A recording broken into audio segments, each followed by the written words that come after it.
He's just the sweetest guy. There you go.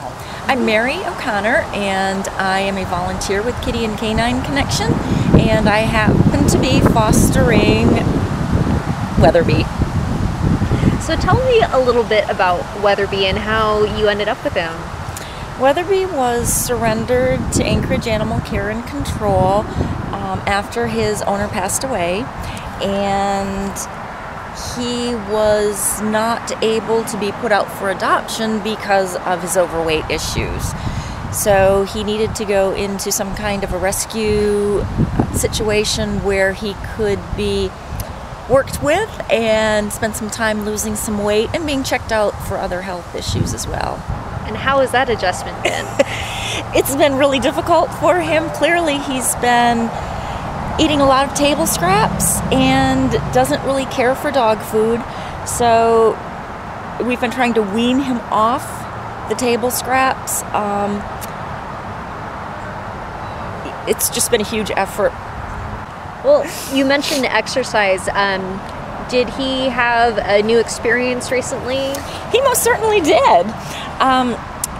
He went for his first swimming lesson at Alaska Canine Aquatics, and I didn't expect him to be very excited about it because he doesn't like baths. I'd given him a couple baths because he can't do anything with his fur. He can't scratch if he's got an itch. He can't really lick, he can't groom, he can't do anything. So he was getting regular baths, which he did not care for.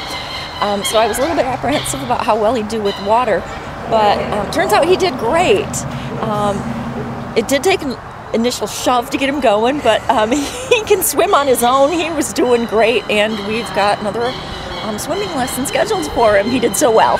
Do you have any recommendations for somebody if they're thinking about taking on a dog like that? What advice you'd provide for them? Oh, absolutely. And even for a dog that maybe has been in a home for a long time, and you notice or you hear from the vet that they need to lose a little bit of weight, because it sneaks up on them, just like it does with people. It sneaks up on them, and a dog can put on 5 pounds and you don't really notice it. And with their size, that can be a significant amount of weight.